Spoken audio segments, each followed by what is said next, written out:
जय हिंद दोस्तों, हमारे यूट्यूब चैनल में आपका स्वागत है। दोस्तों, टेरिटोरियल आर्मी का जो शॉर्ट नोटिफिकेशन है वो आ चुका है यहाँ पे।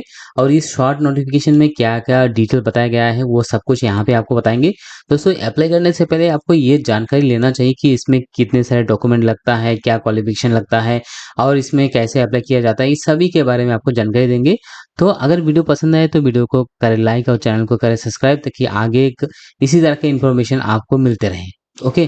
तो चलिए दोस्तों, स्टेप बाय स्टेप सभी इन्फॉर्मेशन यहाँ पे आपको बताते हैं। यहाँ पे जो पोस्ट आपको निकल के आते हैं वो कौन सा पोस्ट है, तो यहाँ पे जनरल ड्यूटी यानी कि जीडी का पोस्ट रहेगा। टोटल जो वैकेंसी यहाँ पे अवेलेबल है वो 716। दोस्तों, इसका ऑफिशियल नोटिफिकेशन मैं आपको यहाँ पे बता देता हूँ। तो ऑफिशियल नोटिफिकेशन चाहे तो आप यहाँ पे चेकआउट कर सकते हैं। ये रहा इसका ऑफिशियल नोटिफिकेशन, ठीक है। अभी स्टेप बाय स्टेप इसका जानकारी आपको यहाँ पे बताते हैं। तो सबसे पहले आते हैं दोस्तों, यहाँ पे जो पोस्ट मैंने आपको ऑलरेडी बता दिया कि यहाँ पे जो है 716 पोस्ट रहेगा। और ये जो पोस्ट है ये आपको जनरल ड्यूटी यानी कि आपको जीडी के लिए पोस्ट रहेगा, ठीक है।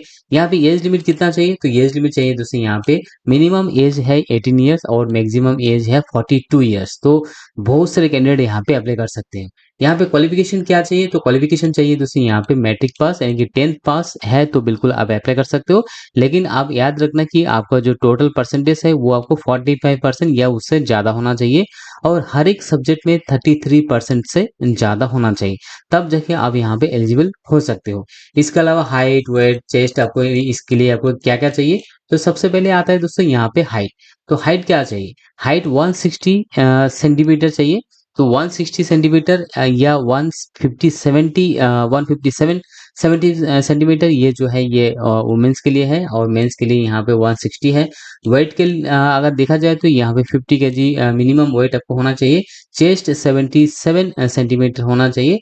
अगर आप थोड़ा एक्सपेंशन करेंगे तो आपको यहाँ पे 5 सेंटीमीटर और ज़्यादा होना चाहिए, ठीक है। अगर अगला डिटेल आप बात कर लेते हैं लेकिन उससे पहले जानकारी लेते हैं कि यहाँ पे अप्लाई करने के लिए आपको जो सिलेक्शन प्रोसेस है, सिलेक्शन प्रोसेस आपको क्या क्या होना चाहिए।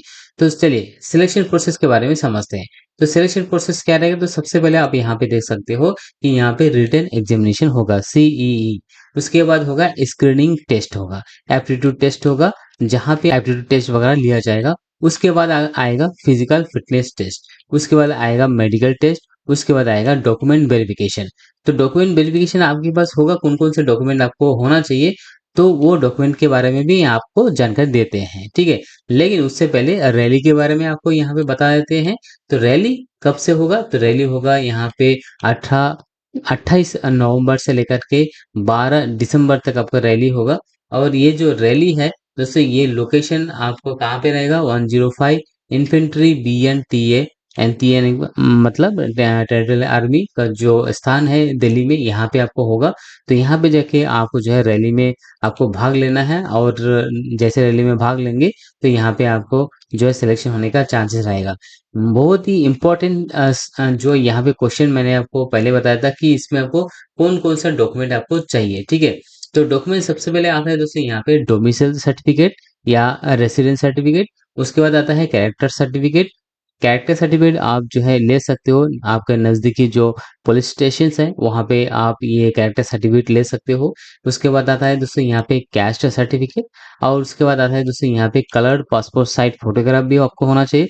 कम से कम आपको यहाँ पे 12-14 कलर पासपोर्ट साइज आप बना के रखिए, क्योंकि अलग अलग जगह पे आपको ये जो है पासपोर्ट फोटो आपको देना होता है। उसके बाद ओरिजिनल मार्कशीट आपको लेकर के जाना है।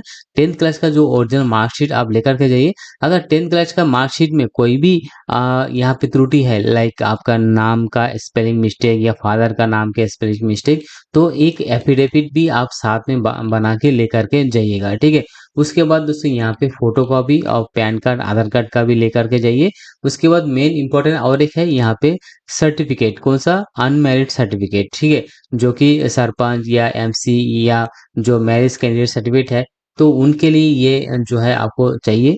तो आप ये ध्यान रखना कि अनमेरिड सर्टिफिकेट आपके पास होना चाहिए, चाहे तो वो ग्राम पंचायत से ले, तहसीलदार से ले या डिस्ट्रिक्ट मजिस्ट्रेट से ले।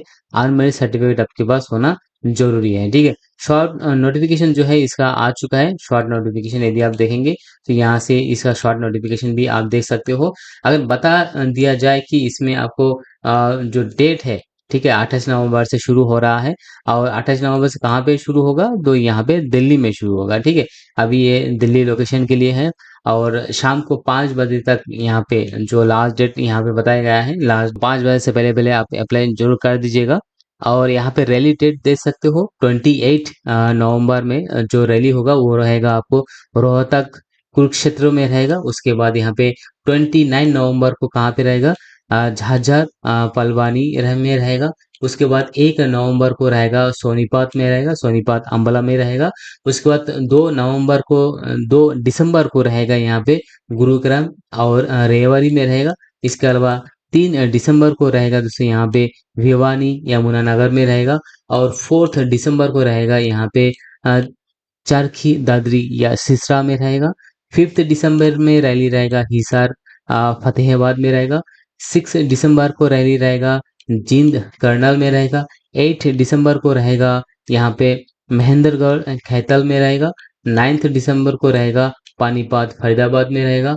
10th दिसंबर को रहेगा एनसीटी दिल्ली में रहेगा, ठीक है। तो आप ये डेट को आप थोड़ा ध्यान से याद रखना कि कौन-कौन से लोकेशन में कौन से डेट को जो है यहाँ पे रैली होने जा रहा है। इसी डेट पे आप जाके उसी स्थान पे जाके आप रैली तो दे सकते हो, ठीक है। एज लिमिट वगैरह मैंने आपको सब कुछ बता दिया है, तो आप ठीक आपके पास अगर वो एज लिमिट अगर है तो वो इसके हिसाब से जो है अप्लाई कर दीजिएगा। और आपका 10th का जो मेमो है आप बहुत ही ध्यान से देखिए।